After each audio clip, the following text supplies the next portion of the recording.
Guys, good morning guys. Kumusta po ang lahat? Okay, ako po si Ronald Aligre Romero, Independent Distributor ng DXN International. So, ano ba ang mga benepisyo na nakukuha natin sa red mushroom? So, ito yung tatlong benefits na nakukuha natin sa red mushroom, no? So, lagi nating sinasabi na ang red mushroom ay king of herbs. So, paano siya naging king of herbs? Ano ba yung mga benefits na nakukuha natin?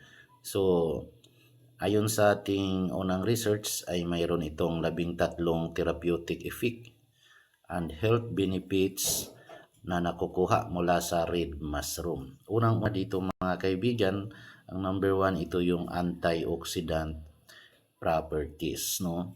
Mayroon siyang antioxidant mga kaibigan. Ang pangalawa, mayroon siyang immunomodulating agent. Immunomodulating, ibig sabihin na pinapalakas niya yung immune system natin, no? Din, pangatlo nito ay antibacterial. Panlaban siya sa mga bakterya na pumapasok sa ating katawan, no?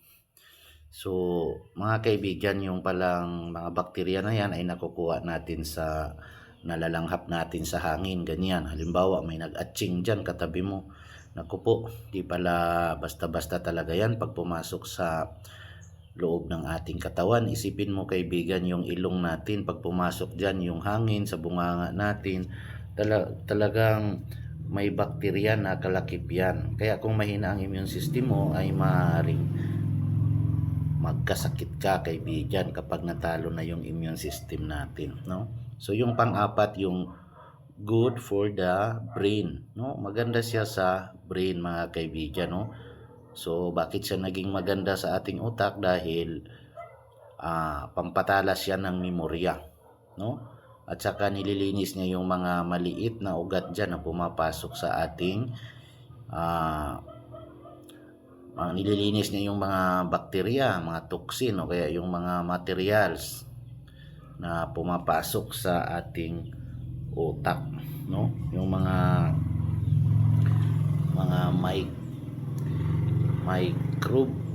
antimicrobial siya mga kaibigan, no? Kasi yung mga dumi nga, yung mga viral na yan o kung ano na yan. So number 5 na good for the liver din, no? No, kasi yung liver natin siya ay salaan, no? Salaan 'yan ang ating mga kinakain diyan, no? Yung liver natin, isa yan siya mga nagsasala diyan sa mga kinakain natin. Yung mga nutrients niya, sinasala niya kasi yung mga virus o kaya mga bakterya, no?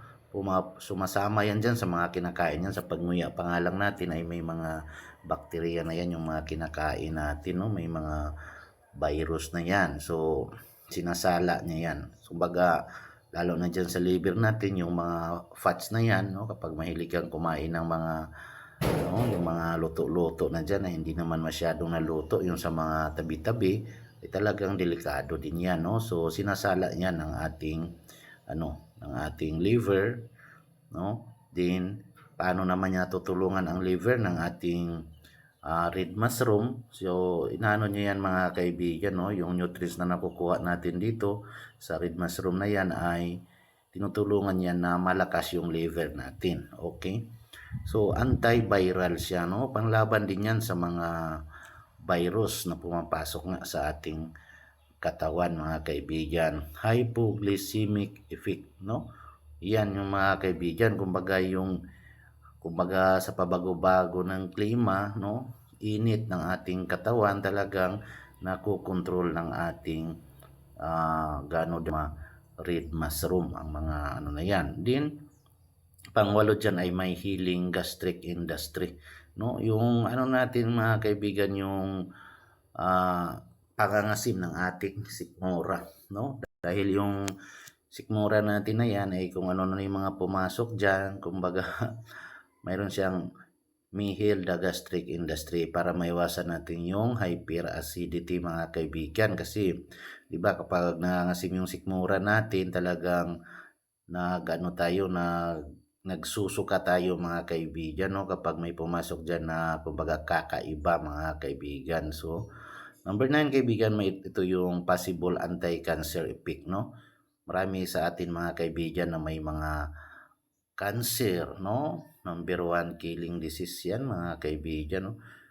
Ang cancer dahil talaga naman na pag yan ay ano na diyan, pumasok na sa atin yung sakit na yan ay talagang halos hindi na tayo basta-basta gumaling diyan mga kaibigan. Kumbaga bilang na yung araw natin diyan mga kaibigan, naghihintay na lang tayo kung kailan na lang tayo mawala sa mundo mga kaibigan. So dito sa number 10 mga kaibigan, mayroon siyang lower the blood pressure, no? Kailangan maano yung ano natin. So, ang sabi nga dito ng iba kaibigan na pag uminom daw sila ng red mushroom na to kaibigan, no? Especially yung coffee natin ay talagang umano daw yung ano nila, tumaas daw yung blood pressure nila, tumaas yung presyo ng dugo ko, mga ganun kaibigan, no?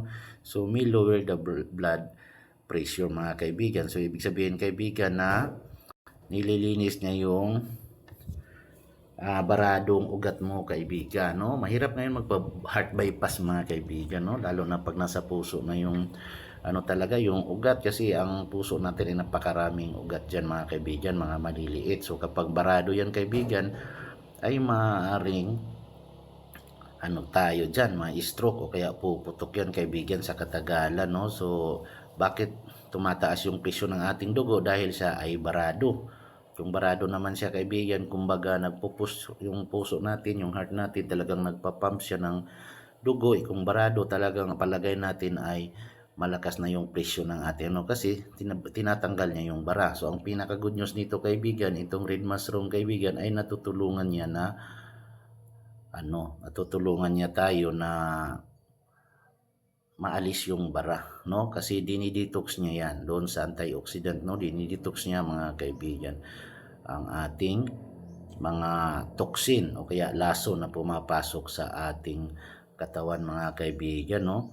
So may increase the good cholesterol. So may dalawang cholesterol tayo mga kaibigan. Ayan ay good and bad cholesterol, no? Posibleng pa may increase pa rin yan. So papataasin niya yung good cholesterol para naman hindi yung bad cholesterol yung hindi bad cholesterol yung pinapa-increase niya, kundi yung good cholesterol. Yung bad ay kinokontrol niya kaibigan, kasi magkasama yung good at saka bad na yan mga kaibigan.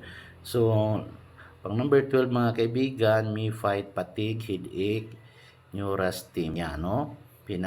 Kumbaga minsan kasi na parang pagising natin sa umaga, gusto pa nating matulog, no? Kasi kulang tayo sa pahinga. Ibig sabihin, hindi pa kontento sa pahinga yung katawan natin. So, kailangan nating magpahinga ng nasa tamang oras. Sabi nga sa akin nung na may bumili sa akin na makakatulog na kaya ako nito sa kape, no? Sabi ko yan yung kape na nagpapatulog, kasi hindi naman talaga siya 100% cafe, kundi 100% Ganoderma extract yung nilagay natin doon. Yung caffeine nun, no, na nakukuha doon ay 0.05% lang, napakaliit lang mga kaibigan, no.